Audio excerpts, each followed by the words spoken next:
We bring you multi-award winning jazz artist Bokani Dyer, who's back with a new album titled Radio Sechaba. It promises an intimate view of the many faces of South African people. Jazz artist Siya Makuzeni as well as Nduduzo Makatini, always a big favorite, also feature on some of the 15 tracks. Let's speak to Bokani Dyer now, who I must say, and I'm really giving you a bit of a tip, while he was rehearsing, I swear the man sounded like John Legend. Don't believe me? You get to stay tuned and actually have a listen to him. Thank you so much, Bokani, for joining us. I was saying to my team, I was like, why do you sound like John Legend?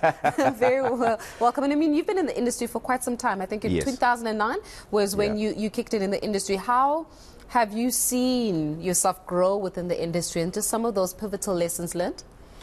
Well, you know, I think we live and we learn.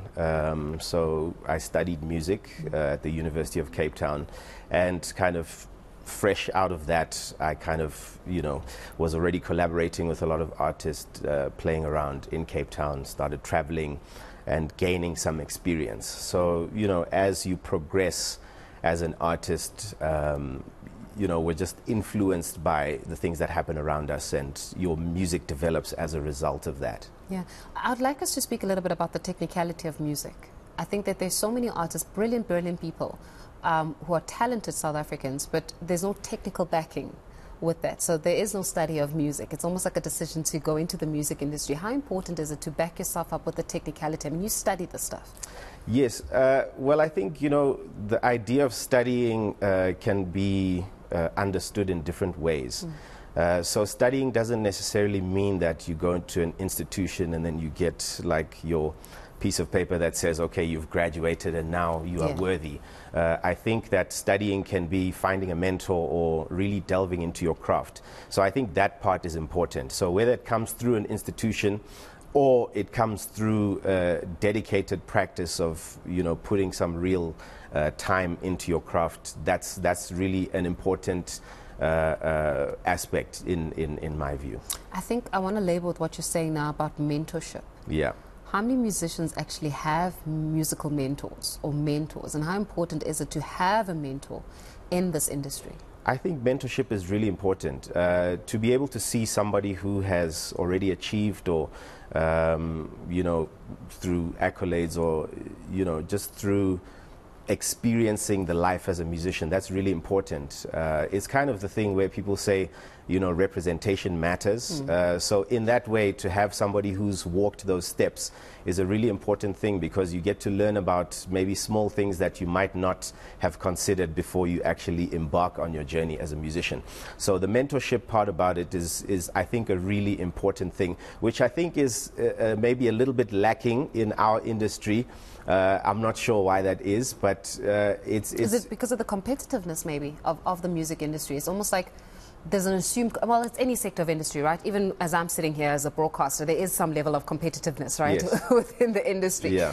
Is it because you're all trying to compete for the piece of the pie, just like we would also? So it becomes hard to almost like pass on the baton, or to open up yourselves to, you know, critique, and also, you know, getting insights and wisdom from another person. Yeah, it could definitely be that, which is, I guess, a understandable position to have. But I think if you think about it a little bit deeper, and to think about like growing the industry and taking it further as a community, I think you can actually make bigger strides if you decide to share.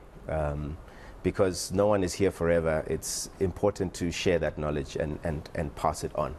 And speaking about passing on knowledge, you're passing on your musicality, obviously. We're going to be hearing some sounds from you. But just talk to us a little bit about your latest offering. My latest album is called Radio Sechaba. It's something that I've been thinking about for a long time. Album came out last month, May the 12th.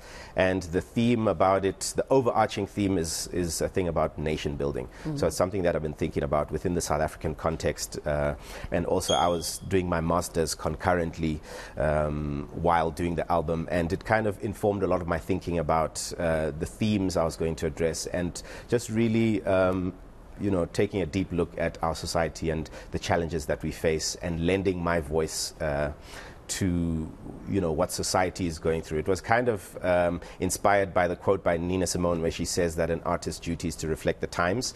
And for me, I started thinking about my own process and saying, okay, am I doing my part to speak to, you know, what's happening around me? Activism in music.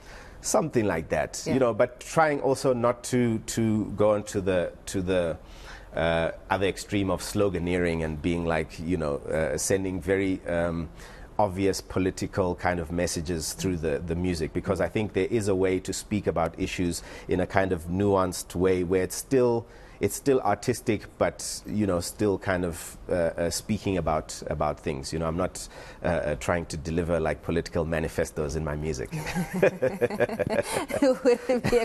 think everybody would go, oh, really? I'd be very interested in doing so. But Yes. how do you then have that cross-genre population on it? And truly, as I was saying to you, I'm going to be listening to you, and we've been listening to you as you were preparing to perform, and we're going to also have a little bit of a snippet of what you've got in store. Yeah. And every time you were performing, I kept thinking to myself, my gosh, right now it's Youth Month. There's so many young people that would really benefit a lot from being able to expand their musical palette.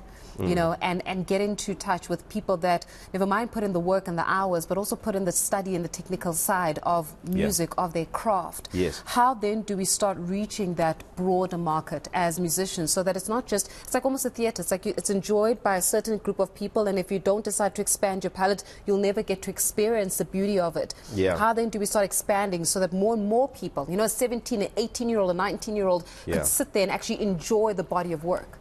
Yeah, this is something that I think about quite a lot, because, you know, the performance space obviously is exclusive in some way or other. And, you know, without a lot of like outreach programs where we can actually reach the youth and people who might not ordinarily have access is a really important thing, and I think it should be a more important agenda for, you know, government institutions, arts and culture and things like this. I know there are efforts being made, and you know, usually with some performances we do get the opportunity to visit schools and interact with them. So some of it does happen, but I think there could be greater strides made in that kind of sphere where we visit communities and we share our knowledge, because I think most musicians are willing to do so, but maybe we just don't know where to start. So these platforms be created so that you guys can start next year. Yeah, I absolutely love it, and all the best with the new album. Of course, it is. Thank you. Bokani Dyer, so you have to be able to check out Bokani Dyer. He's going to be performing a little bit later on for us.